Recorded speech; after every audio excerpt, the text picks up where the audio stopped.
From thetraderguy.com, this is Chris taking a look at Kiwi yen, and you can see that Monday has started out with an initial pop, but above the 75 handle, we're starting to see some selling pressure, and I think this makes quite a bit of sense, actually. A lot of concerns out there. Stock markets are starting to slow down.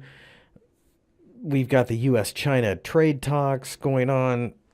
And New Zealand is highly levered to China, or Asia in general, so on top of that, the technical setup, there's the 50-day EMA and the 50% Fibonacci retracement level. So I suspect that we're going to go lower, probably somewhere around 73.25 to go and try to find support in this area.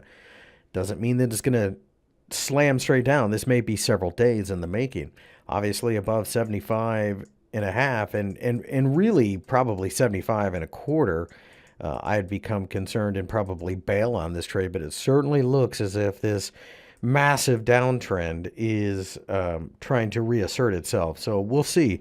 Certainly looks bearish here, Kiwi yen.